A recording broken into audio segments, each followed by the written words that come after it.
Hey guys, what's up? Excoundrel here, and today I'm bringing you update 3.8 meta picks. I'm getting out early in the update. You don't have to wait forever. I've played a crap ton of Vainglory this week, and I think, just given what I've played in Europe, I have a good idea of where the meta is, especially for our region in Europe. Obviously, your meta in SEA or North America or South America or wherever you're playing may vary a little bit, but this is the general meta that I have found existing in Europe. Now, I'm going to also do a 3v3 meta update video this patch because I always say that I will and I never do. So I'm going to do it this update, and we'll have a 3v3 one coming out as well. So let's start with the mid lane, and we're going to kick things off with Anchor, probably the most banned hero on this update. She is the #1 spot. I believe she's at an 82 or 83% ban rate, and Anchor is in a really strong position, even though she got nerfed. Anchor is in a strong position simply because it is a very squishy meta right now, and Anchor preys on squishies.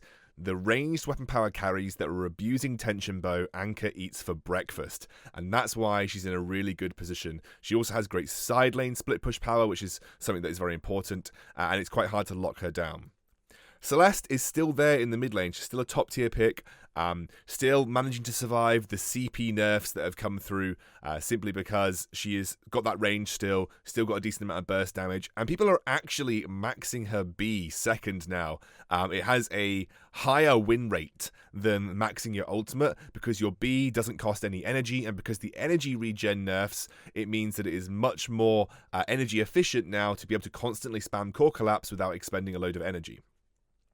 In my opinion, Varia is the best mid laner in the game right now. Her update 3.8 win rate is at an all-time high. She's the #2 win rate hero on this entire update out of everything, and she's an alternating current carry.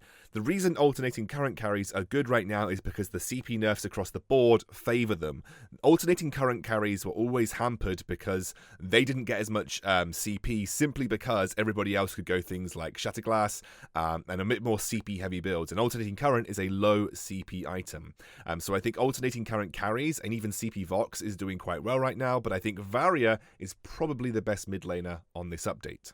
My final pick, and this one might be a little bit controversial, you might not agree with me, is Scarf. Scarf, I feel, is in a good position on this update. He can also make use of Eve of Harvest, which is an item that has come back into the meta because going double energy regeneration is required if you want to spam your abilities. He has a long range A that can abuse Varia and can abuse Celeste in lane really easily when paired with the right captain, so I like Scarf for that reason. Right, let's move on to the lane that I actually find the most interesting in the current meta, and is actually the main lane for me in terms of my role. It is going to be top lane. Now, top lane has kind of transitioned from being a tank-only Stormcrown wave clear lane to something a little bit more diverse. Now, Arden is still a really strong top laner, but you play him more like One Punch Man. With the Sorrow Blade and Tension Bow, you max Blood for Blood, which is his B ability, and you hit people in the face really hard. He actually hits like a truck, by the way. Arden is in a strong position. He really benefits off the Tension Bow changes. He's pretty naturally tanky. He's got pretty decent wave clear with his Vanguard. His attack speed's actually quite high for a captain. So yeah, I think Arden's in a great position.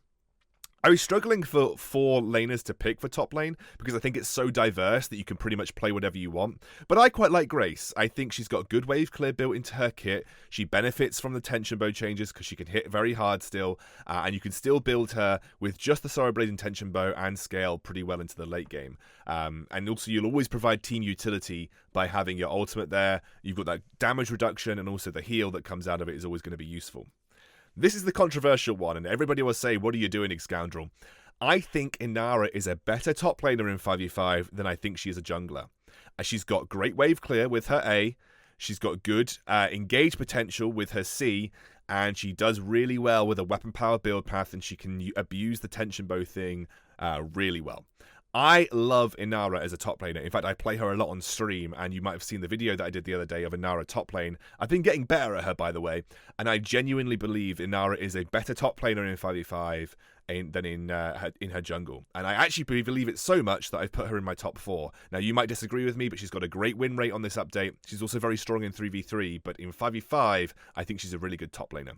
And this might come to no surprise, but even with the Aftershock changes, Reza is still in a strong position, and he is a good top laner as well. But, as I said, top lane is a very diverse lane, and honestly, pretty much anything can be played there because it is much easier to live under your turret now, and because of the changes to the jungle spawns, you often find that you are just left to farm under your turret by yourself. So I genuinely believe that top lane is one of the more diverse lanes right now, and you can play pretty much whatever you like. So experiment, see what works for you. Let's move on to bot lane, and I believe this lady will be no surprise to anybody. This is Gwen. She's the number 2 picked hero on this update. She's got a pretty high win rate at number 9 and overall benefits really nicely from the tension bow changes. Now, you can go Sorrow Blade tension bow and then it's up to you how you transition that build. Go for the tornado trigger if you're up against more squishy carries and you want to have that movement speed, or go for the breaking point if you've got a big front line that you can stack up against. I like breaking point versus Finn, for instance, because he's really easy to stack off. So I think you have to make your decision based on what you're up against. This guy, well, you'll see that he's pretty much played both CP and weapon power, and I believe both of those can be played in the bot lane quite well. But because of the very squishy meta, Idris weapon power is kind of coming back. He is very, very good at basically blowing up the carries like Baron, like Gwen, like Vox, like Ringo, and so that's why Idris is finding his way back into the meta. He's also a really good side lane split pusher, so Idris is in a great position. Both CP and weapon power build paths are good.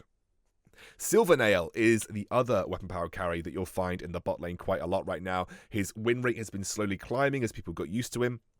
And honestly, he makes use of the tension bow spike too. He is just a really solid bot lane that scales quite nicely and deals excessive damage. He's very good at abusing the people that he's up against in lane because of his heroic perk. And then you tie that into his B ability with heroic perk. And the final pick, it's not Vox. Neither is it Kinetic. It is Baron.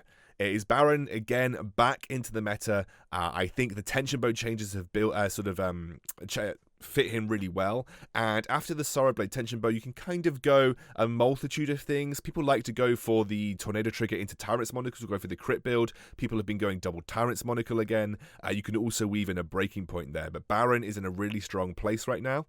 And what I love about the bot laners is that there are still loads of picks that you could pick. You could pick Ringo, you could pick Vox, although I don't think the meta suits him incredibly well at this point in time. And obviously there is still Kinetic to consider. But those are the 4 that I think work really well in the bot lane right now. Now moving on to the jungle. The jungle is an interesting place because you kind of half jungle, half 2v1 bot lane. You kind of transition across the map. And a guy that I think has worked really well in this meta is Lance. Again, his win rate is going to be low because he is a very skilled carry.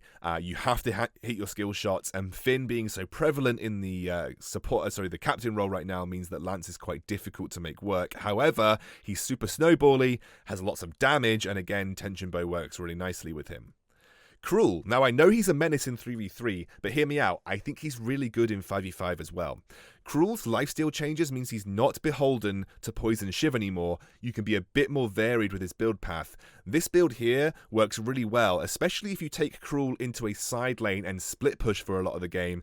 You need 1, 2, or 3 people, to deal with him. He 1v1s almost anyone in the game right now. Cruel is in a very strong position.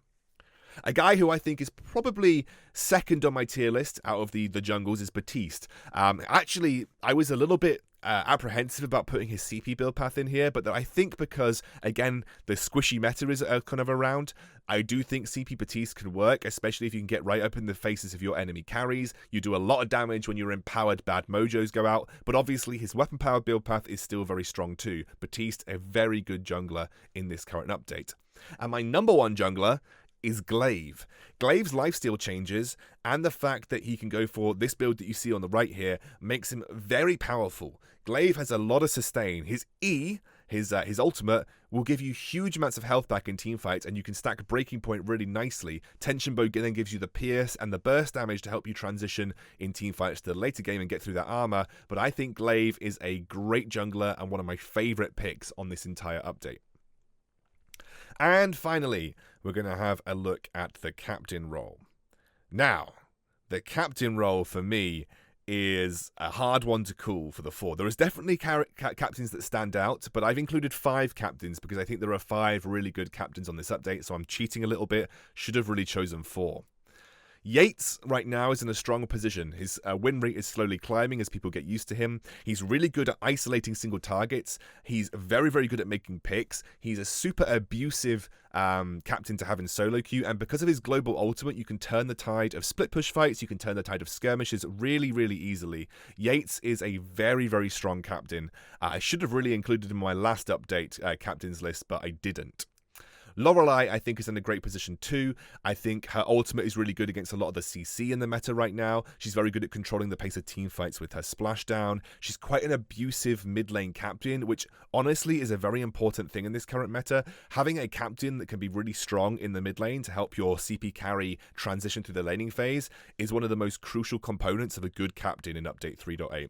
So a very, very abusive mid lane captain. And speaking of abusive mid lane captains, Churnwalker is up there. Churnwalker is by far one of the most annoying captains to play against right now. He sits in lane, he hooks you, he hooks your captain, and it's almost impossible to trade against him. He creates so much space for your CP carry to farm, and it helps them accelerate their game really nicely. Churnwalker is so strong on this update. Despite his win rate apparently falling, I think Churnwalker is one of the strongest. But the strongest, the absolute categorical strongest captain and probably pick on this update is Finn. Finn is obnoxious to play against, especially with Pulse Weave as well. Finn's B does so much damage, especially at level 1, it is ridiculous. I ban Finn when I get to ban because he is dumb. Finn is just dumb. He's just so good right now in this current update. And my final pick, which might surprise you, is actually Flicker.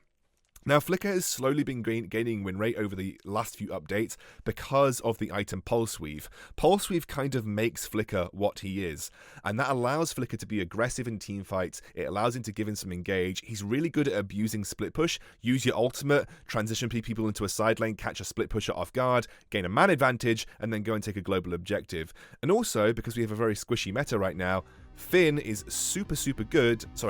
Flicker is super good at just getting into the backline and being obnoxious. Right, that is update 3.8. Hope you enjoyed it. I'll see you soon.